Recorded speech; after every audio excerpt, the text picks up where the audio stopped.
नमस्कार, news one India में आपका स्वागत है। आपके साथ मैं धर्मराज सिंह।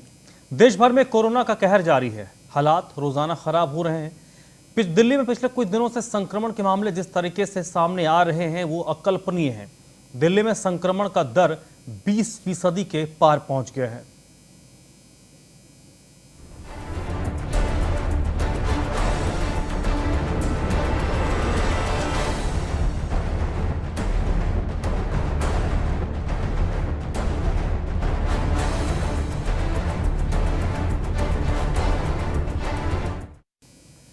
दिल्ली में पिछले कुछ दिनों से कोरोना के मामलों में बेतहाशा बढ़ोतरी हुई है, जिसके बाद दिल्ली की अरविंद केजरीवाल सरकार ने अपनी तैयारियों को तेज किया है।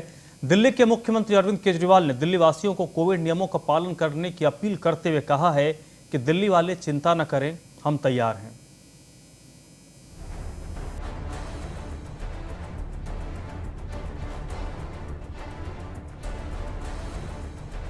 दिल्ली में कोरोना के मामले लगातार बढ़ रहे हैं। वहीं दिल्ली की केजरीवाल सरकार हालात के मुताबिक सभी जरूरी कदम उठा रही है। दिल्ली में इस वक्त संक्रमण का दर 20% से ऊपर है, जो अब तक का सबसे उच्चतम आंकड़ा है। दिल्ली में गुरुवार को कोविड-19 के 16,699 नए मामले सामने आए और संक्रमण के कारण 112 लोगों की जान भी गई। एक दिन पहले बुधवार को संक्रमण के 17,282 नए मामले सामने आए थे। यह आंकड़ा भी अब तक का सबसे बड़ा आंकड़ा है। दिल्ली में संक्रमण के दर को कम करने के लिए राज्य सरकार लगातार जरूरी कदम उठा रही है। पहले नाइट कर्फ्यू और अब वीकेंड लॉकडाउन। सरकार की कोशिश है कि किसी भी तरीके से संक्रमण के दर को कम किया जाए। दिल्ली के मुख्यमंत्री अरविंद केजरीवाल ने एक दिन पहले ही दिल्ली की जनता को भरोसा दिलाया कि दिल्ली में किसी तरह से लोगों को दिक्कत नहीं होने दिया जाएगा। दिल्ली में बेड्स की कमी पर उन्होंने भरोसा दिया है कि बेड्स की कमी नहीं होने दी जाएगी। अगर आप बड़े चूजी हैं कि मुझे तो इन दो में से किसी अस्पताल में एडमिशन कराइए जी, ये दिक्कत है। इस वक्त इतनी बड़ी महामारी में हमारी सबसे बड़ी प्राथमिकता है कि जो भी व्यक्ति बीमार हो रहा है उसको कहीं ना कहीं उसकी जान बचाने के लिए, उसकी स्वास्थ्य ठीक करने के लिए, उसका इलाज करने के लिए उसको दिल्ली में कहीं ना कहीं बेड मिलना चाहिए, चाहे वो सरकारी अस्पताल में हो, चाहे वो प्राइवेट अस्पताल में हो। प्राइवेट अस्पताल में चाहे इस अस्पताल में हो, चाहे उस अस्पताल में हो। मेरा आप लोगों से निवेदन है कि आप ये इंसिस्ट मत कीजिए कि मेरे को इसी अस्पताल में जाना है। वो हमारे लिए मुश्किल होगा, लेकिन अभी फ़िलहाल आपका मुख्यमंत्री होने के नाते मैं आपको एश्योर कर रहा हूँ कि अभी दिल्ली के अंदर बेड्स की कमी नहीं है। और मेरी मीडिया से भी निवेदन है कि जब आप दिखाते हैं कि इन 3 अस्पतालों के अंदर सारे बेड ख़त्म हो गए, हो सकता है, लेकिन इसका मतलब ये नहीं कि दिल्ली के अंदर इस टाइम प्रॉब्लम हो गई। दिल्ली में इस वक्त भी 5,000 से ज़्यादा बेड्स अवेलेबल हैं। आज मेरी सुबह से कई मीटिंग्स हो चुकी है। हम और भी बड़े स्तर के ऊपर बेड्स बढ़ाने की प्रयास कर रहे हैं, ऑक्सीजन बेड्स बढ़ाने के प्रयास कर रहे हैं ताकि और ज़्यादा बेड्स की कैपेसिटी बढ़ाई जाए। इसके साथ ही मुख्यमंत्री केजरीवाल ने दिल्ली वालों से कोरोना की इस लहर में सतर्क रहने और कोरोना नियमों का पालन करने की अपील की है। इस दौरान जो सबसे बड़ी समस्या आईसीयू और वेंटिलेटर्स की है, उस पर भी राज्य सरकार लगातार काम कर रही है और केजरीवाल ने दिल्ली के लोगों को भरोसा दिया है कि सरकार इन सभी चीजों पर काम कर रही है। Bureau report, news one India.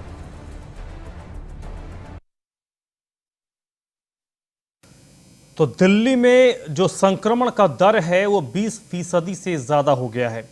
आज से 15 या 20 दिन पीछे आप नज़र डालेंगे तो संक्रमण का दर 5% से कम था, यानी 1%। तकरीबन 20-25 दिन पहले तो 1 या 2% के आसपास था। फिर 5-6 अप्रैल से जो संक्रमण का दर बढ़ा है वो 5% से ऊपर गया है और आज 16 तारीख है, तो पिछले 10 दिनों में ये लगातार ऊपर की ओर जा रहा है।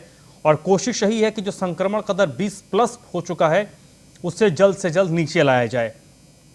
राज्य सरकार के नज़रिए से देखें, दिल्ली सरकार के नज़रिए से देखें तो अरविंद केजरीवाल ने एक दिन पहले जो प्रेस कॉन्फ्रेंस की है उसमें उन्होंने कुछ खास बातें की हैं, जिसमें लोगों से बहुत ज़्यादा चूज़ी होने को लेकर नहीं कहा है। आपको अस्पताल में बेड मिलेंगे, बट आप ये मत चूज़ कीजिए कि आपको फलाने अस्पताल में ही एडमिट होना है। लोगों से भी अपील की गई है कि लोग कोविड के प्रोटोकॉल का पालन करें, क्योंकि अभी भी देखा जा रहा है इतनी हालत खराब होने के बाद भी लोगों में मास्क जैसे बेसिक चीजों को लेकर भी गंभीरता नजर नहीं आ रही। अगर चालान काटे जा रहे हैं, अगर लोगों को आज भी जागरूक किया जा रहा है, इसका मतलब समझिए गंभीरता को अभी भी कई सारे लोग हैं जो नहीं समझ पा रहे हैं।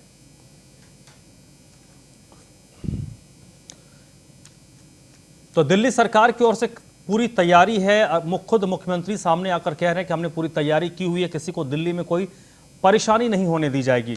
लेकिन इससे इतर कई सारे और भी सवाल हैं जिस पर आगे हम चर्चा करेंगे। और इस चर्चा में आज मेरे साथ जुड़ रही हैं सारिका जैन, भारतीय जनता पार्टी के नेता हैं। सारिका जी, बहुत बहुत स्वागत है आपका। अतहर ज़ैदी साहब हैं, आम आदमी पार्टी के प्रवक्ता। अतहर साहब, बहुत बहुत स्वागत सर आपका। मेहरबान कुरैशी हैं, दिल्ली कांग्रेस के सचिव है कुरैशी साहब, बहुत बहुत स्वागत सर आपका। और डॉक्टर RN टंडन, पूर्व सचिव इंडियन मेडिकल एसोसिएशन। डॉक्टर साहब, बहुत बहुत स्वागत सर आपका।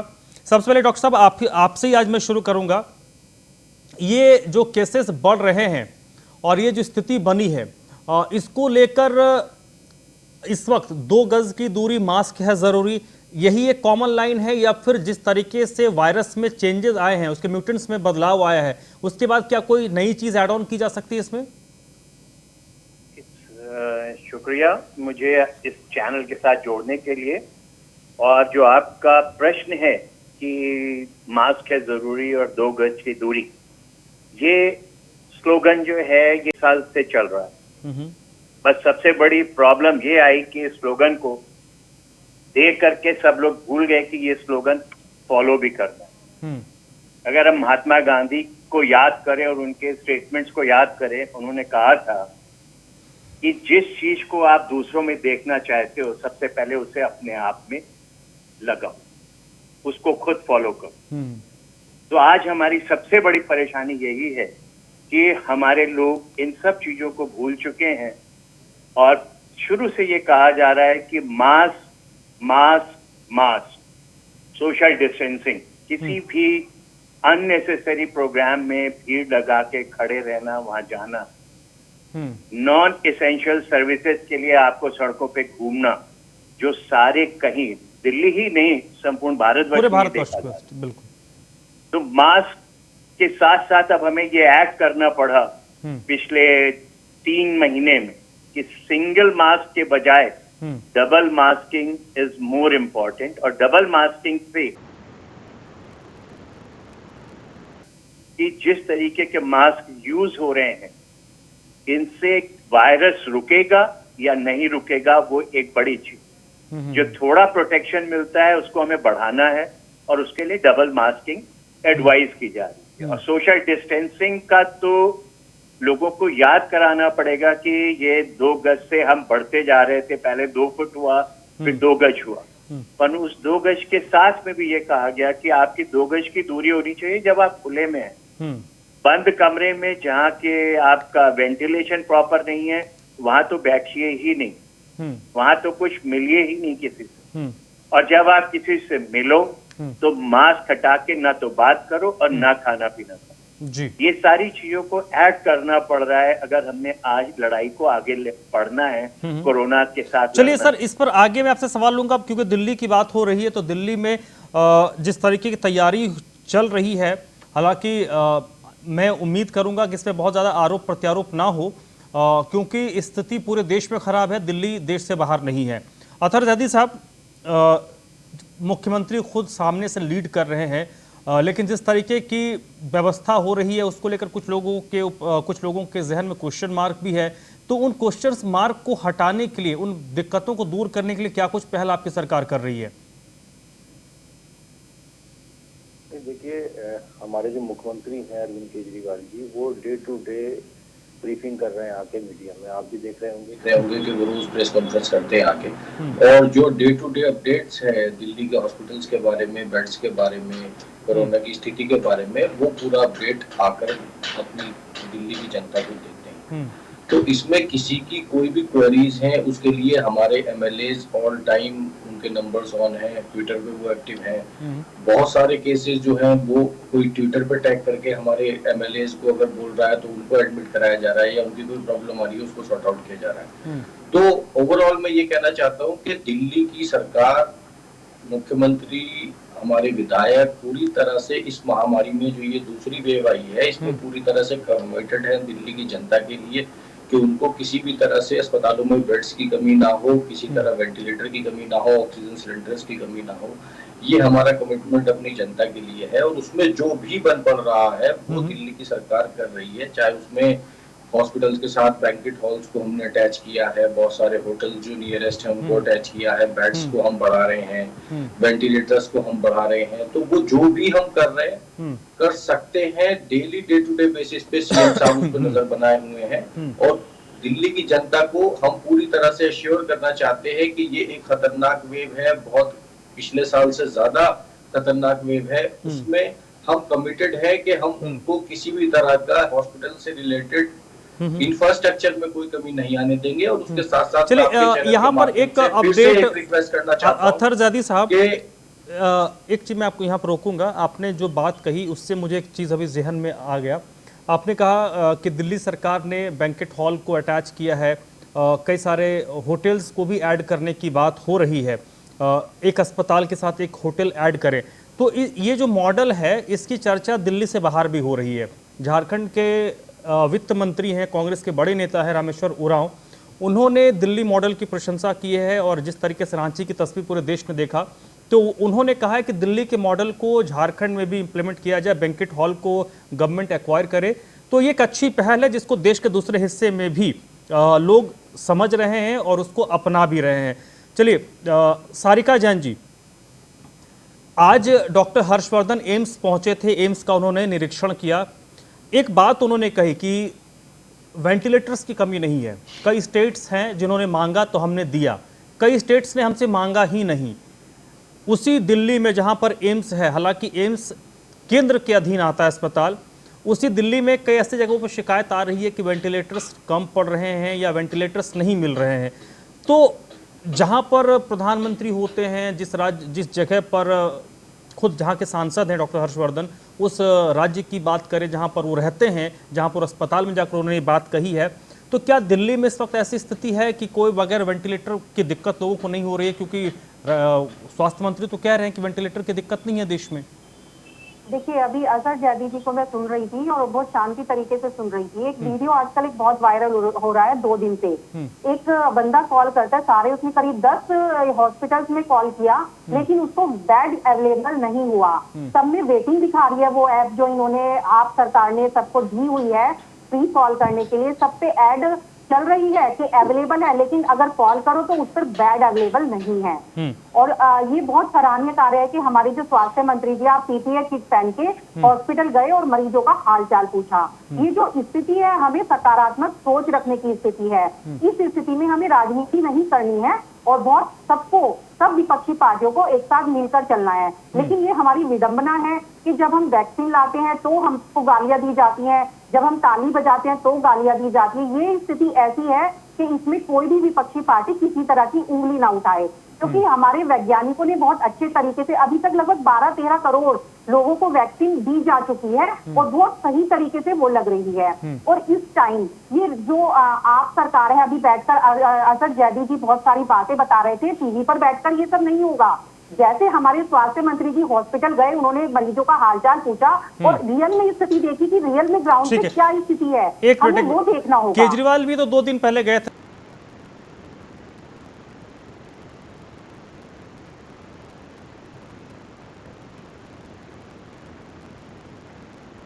और उसका बहुत सारा प्रचार भी इन लोगों ने किया था। मैं कहती हूँ कि वो सैनिटाइजर मशीनें अब काम नहीं आएंगी तो कब काम आएंगी, वो इनकी दिखाई नहीं दे रही है। और बहुत सारे मरीजों की शिकायत है कि उनको आईसीयू बेड उपलब्ध नहीं हो रहे हैं। मैडम सारिका, एक मिनट मैडम एक मिनट जा रहे हैं मैडम, सारे केसेस अरे ठीक है मैडम, आपने लंबी चौड़ी शिकायत केजरीवाल के खिलाफ कर दी।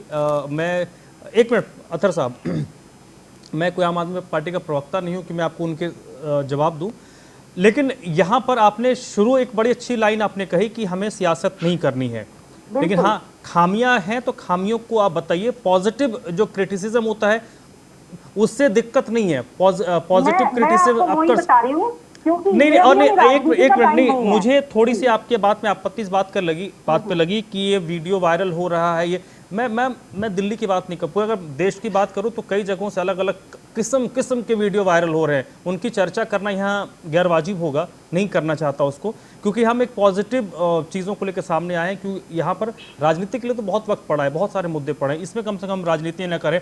मेहरबान कुरैशी साहब, दिल्ली में आप हैं, दिल्ली में लंबे वक्त से आप सियासत करते हैं, दिल्ली को आप बेहतर तरीके से समझते हैं। दिल्ली में जो दावे किए जा रहे हैं राज्य सरकार की ओर से, क्या उस तरीके की स्वास्थ्य व्यवस्थाएं दिल्ली में है?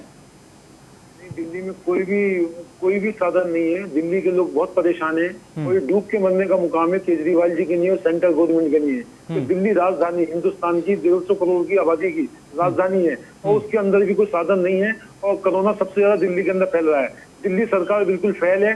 दिल्ली सरकार को केजरीवाल जी को इस्तीफा दे देना चाहिए और दिल्ली की जनता से माफी मांगनी चाहिए कि मैं सियासत में नाकाम रहा हूँ, दिल्ली के लोगों को संभालने में नाकाम रहा हूँ। पहले इससे पहले जब 21 तारीख को हुआ था मैटर इसका अपना कोरोना का, तो मरकज वालों पे डाल दिया था, 2200 लोगों के खिलाफ एफआईआर दर्ज कर दी थी। आज कौन से मरकज वाले आ गए? जिस तरीके से कोरोना फैल रहा है और कोरोना ज्यादा फैल रहा है और डेड बॉडियां कम दिखाई जा रही है। आप शमशान घाट पे मैं जा रहा हूँ डेली, 2-4 लोगों की डेथ हो रही है, कब्रिस्तान में भी जा रहा हूँ, तो जितना ये आंकड़ा दिखा था, आंकड़ा इससे 10 गुना ज्यादा है, क्योंकि छुपाया जा रहा है, दिल्ली सरकार छुपा रही है। नहीं कुरैशी साहब, इसमें इस्तीफे की बात कहाँ से आ गई? आपने सेंटर से भी इस्तीफा मांग लिया, स्टेट से, तो क्या फिर से चुनाव करवाया जाए?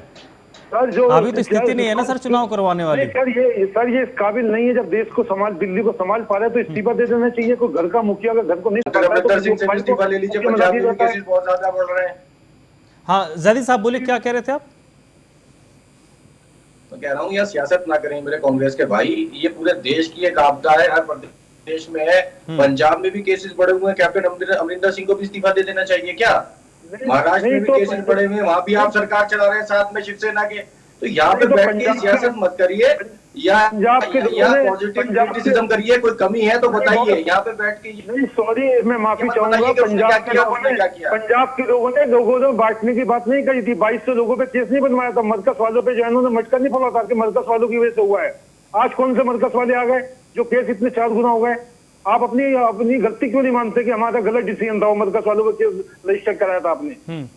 मरकज की बातों से बाहर आ जाइए। अभी हिंदू मुस्लिम पॉलिटिक्स से कुछ नहीं होने वाला।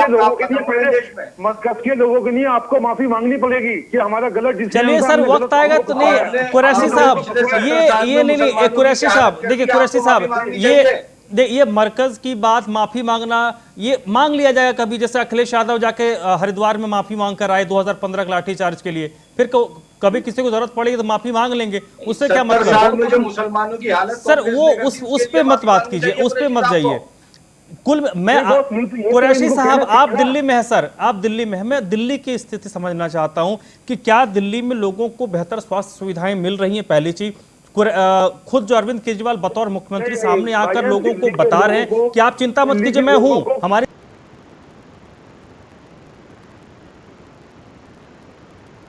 दहशत में लिप्त आंकड़ा इससे 10 गुना ज्यादा है। आप आंकड़ा कोई सरकार नहीं छुपा सकती। किस दुनिया में जी रहे हैं आप? नहीं बहुत छुपा नहीं छुपा सकती कोई सरकार इस देश में। शमशान घाट जाके देखो, सिस्टम ही नहीं पता है। बहुत बुरा हाल है। यहाँ बैठ के आप बेकार की सियासत कर रहे हैं। ठीक है नहीं sir, no politics please, no politics please. ठीक है कुरैशी साहब एक मिनट, जदी साहब एक मिनट। कांग्रेस पार्टी दिल्ली के कार्यकर्ता, कांग्रेस का बच्चा दिल्ली के साथ है, सरकार के साथ। चलिए बढ़िया है सर, बने रहिए, यही जरूरत है। कांग्रेस के कार्यकर्ता भी, आम आदमी पार्टी का कार्यकर्ता भी, भारतीय जनता पार्टी के कार्यकर्ता भी, उससे भी इतर अगर कोई कार्यकर्ता दिल्ली में होंगे, सब लोग आम लोगों के लिए खड़े होइए, क्योंकि ऐसी भी दिक्कत, क्योंकि मैं बताता हूँ सर, क्योंकि ऐसे भी दिक्कत आ रही है ना, क्योंकि दिल्ली शहरी इलाका है, वहां पर कई सारे एक परिवार में सारा परिवार कोविड पेशेंट बन चुका है।